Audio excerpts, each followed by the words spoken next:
आप लोग के प्यार और सपोर्ट के लिए तहे दिल से शुक्रिया। आप लोग पूछ रहे हैं कि हमारी स्टोरी क्या है। मैं बताना चाहती हूँ, मैं सब कुछ बताना चाहती हूँ। मैं आज इतना बता दे रही हूँ। जिस रोज़ मेरे पति इस दुनिया से चले गए उस रोज़ की मैं सारी बातें बता दे रही हूँ।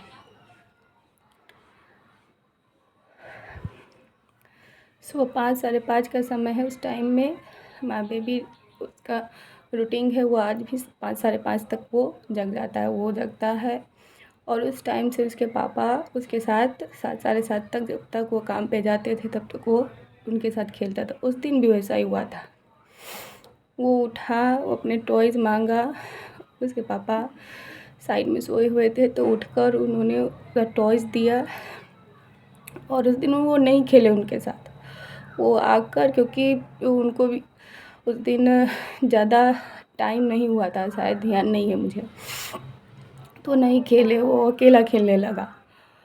और वो आके बगल में मेरे साथ सो गए। थोड़ी देर के बाद वो करवट बदले। करवट बदलने के बाद वो उधर करवट बदले, मैं इधर करवट बाबू को देखने के लिए मैं बदली।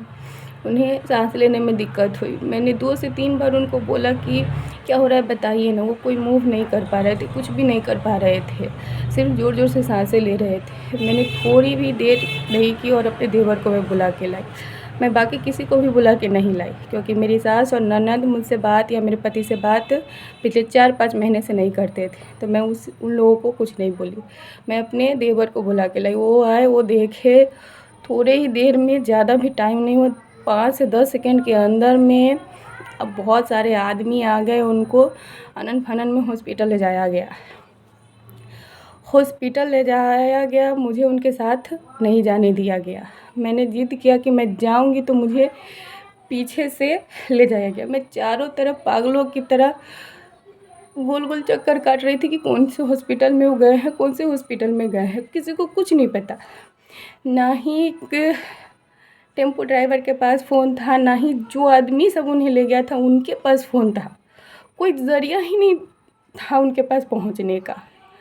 सडनली आपको 10 मिनट 20 मिनट आप गोल गोल घूम रहे हो कि मेरा पति कहाँ है, मेरा पति कहाँ है, हॉस्पिटल के चक्करे काट रहे हो। सडनली आपको एक फ़ोन आता है कि घर चले आइए, भैया घर चले।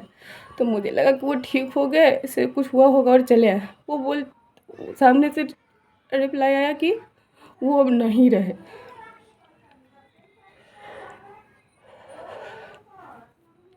तो वहाँ से ही कट करके सीधे डायरेक्टली घर आया गया।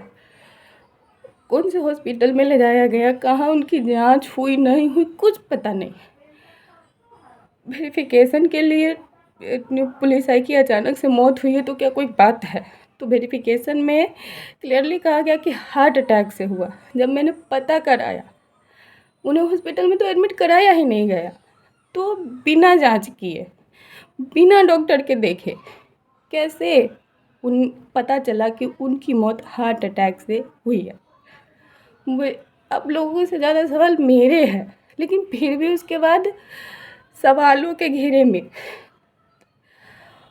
इल्ज़ामों के घेरे में कौन आया? उसकी पत्नी आई।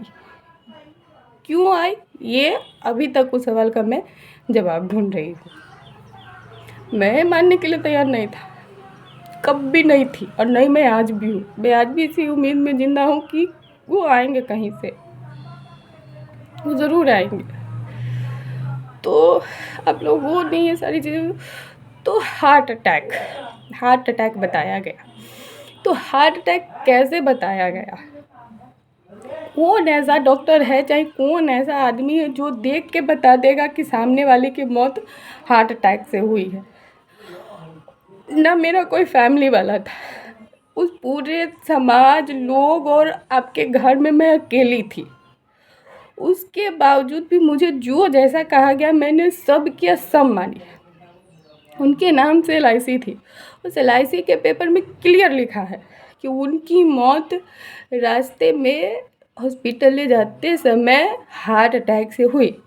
मेरा सिर्फ एक ही सवाल है, आप लोगों से भी मैं पूछती हूँ। आप लोग बोले कि बताइए बताइए, सामने आइए, मैं बताऊँ, मैं सब कुछ बताना चाहती हूँ। क्योंकि मुझे भी सवाल का जवाब चाहिए कि बिना उनको एडमिट कराए, बिना उनकी जांच कराए कैसे पता चले कि उनकी मौत हार्ट अटैक से हुई।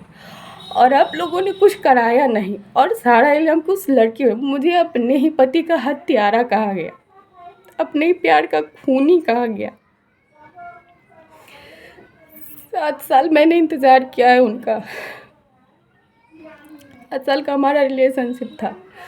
एक मिडिल क्लास फैमिली में होने के बाद इंटर कास्ट मैरिज, बड़े से बड़े घर में ये सारी चीज़ें इशू दिक्कत होती है। मैं वो सारी चीज़ें भी बताऊंगी कि हमारी लव मैरिज शादी कैसे सक्सेस हुई थी। बट मैं इतना ही अभी बता रही हूँ। जब आप लोग पूछ रहे हैं, आप लोग सपोर्ट कर रहे हैं, ये सपोर्ट, ये प्यार बनाए रखिए। मुझे नहीं पता कि मुझे इंसाफ मिलेगा या नहीं मिलेगा। मुझ पर बहुत सारे ऐसे एलिगेंस लगाए गए हैं। मैं कहूँगी आगे चल के मुझे अपने बच्चे के लिए कुछ करना है। आपके इस सपोर्ट और प्यार से मैं थोड़े थोड़े अपने अंदर में हिम्मत ला रही हूँ और सारी चीज़ें मैं इन सब चीज़ों को कर रही हूँ।